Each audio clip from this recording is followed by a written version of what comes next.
जिसकी आशीष बात कर रहे थे, उसमें हमने क्रूड को 140 पे भी देखा। हमने यूएस में रेट हाइक की प्रोसेस शुरू हो गई, उसको देखा। हमने फैक्टर इन ये भी कर लिया कि भैया मई में आपका 50 बेसिस पॉइंट का हाइक होगा। उसके अगेंस्ट अगर आप देखें, हमने काफ़ी अच्छी रेजिलेंस दिखाई है। एक सेंसिबल इन्वेस्टर को इस वक्त क्या चेज करना चाहिए? मार्केट की बहुत सारी पॉकेट्स हैं, सबसे strong pocket in terms of risk reward ratio क्या अच्छी लग रही है सर आपको इस वक्त? आपने सही कहा कि मार्केट्स डिस्पाइट इतना एफआई सेलिंग के बावजूद भी काफी स्ट्रांग रहा है। उसका कारण ये ही है दैट रिटेल इन्वेस्टर्स इंडिया में उनका जो डायरेक्ट इन्वेस्टिंग करे या म्यूचुअल फंड्स के थ्रू, पर उनका फ्लो बहुत ही रेगुलरली रहा है। तो पिछले 12-13 महीने से रेगुलर डोमेस्टिक फंड्स में फ्लो है और डायरेक्ट इन्वेस्टिंग बहुत ही स्ट्रांग है। तो ये एक कारण है कि इंडियन इन्वेस्टर्स को लॉन्ग टर्म अपने इकोनॉमी पे पूरा विश्वास है एंड अपॉर्चुनिटी उनको इक्विटी इन्वेस्टिंग में बहुत स्ट्रांग लग रही है।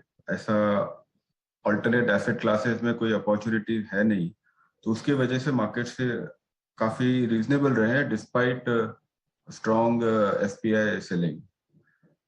अब क्वेश्चन ये है कि कहाँ इन्वेस्ट किया जाए। तो मेरा ऐसा मानना है दैट जहाँ पे भी अंडर इन्वेस्टेड सेक्टर्स है, जहाँ पे ओवर इन्वेस्टेड है, जहाँ एफपीआई बहुत ज्यादा इन्वेस्टेड है, वो सेक्टर्स में रिटर्न जल्दी से नहीं आएंगे। तो आप देखिए फाइनेंशियल है, आईटी है, फंडामेंटल्स में कोई डाउट नहीं है उनका, लेकिन बिकॉज उनका इन्वेस्टमेंट बहुत ज्यादा है उस सेक्टर में और वैल्यूएशन भी रीजनेबल है, तो वहां पर रिटर्न्स नहीं आएंगे। ऐसा लग रहा है कि सेक्टर्स जो आउट ऑफ फ्लेवर थे और अब लग रहा है कि वो फ्लेवर में आ सकते हैं अगले 12-18 महीने 24 महीने के हिसाब से, वो सेक्टर्स पे ज्यादा ध्यान देना चाहिए।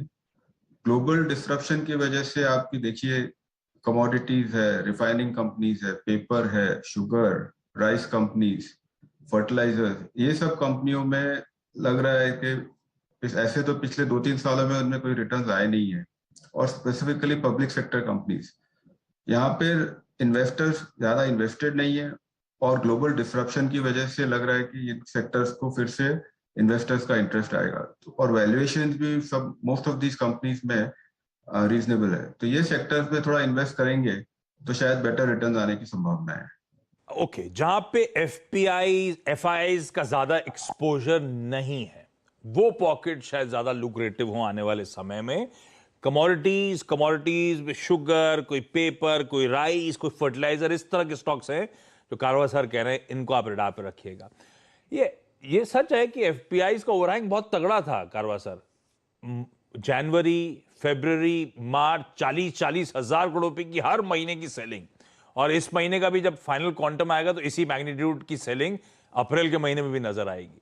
ये आप कह रहे हो एफपीआई का ज्यादा एक्सपोजर वाले पॉकेट्स में दाव नहीं लगाना, ये जल्दी वापस नहीं आने वाले क्या? इतने पैसे का करेंगे क्या?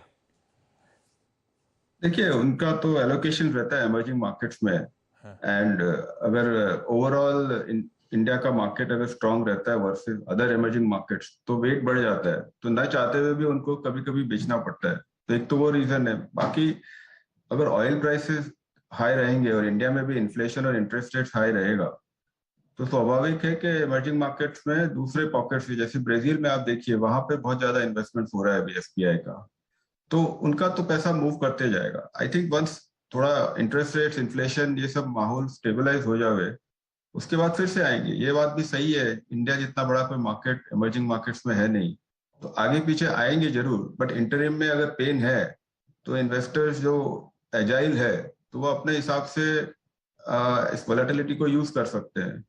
और अगर वैल्यूएशंस आईटी और फाइनेंशियल सर्विसेज के बहुत ही अट्रैक्टिव हो जाए, जो कि अभी ऐसा नहीं है, तो they can obviously come back, मतलब इसमें भी इन्वेस्ट कर ही सकते हैं। हाँ, एफआई की सेलिंग बहुत तगड़ी थी, अनटिल अनलेस वो ग्लोबल चीजें स्टेबलाइज ना हो तब तक शायद लौटे नहीं। मैं फिर वो आऊंगा, वो स्टेबिलिटी कब तक आप लोग एंटिसिपेट कर रहे हो, लेकिन आप लोगों ने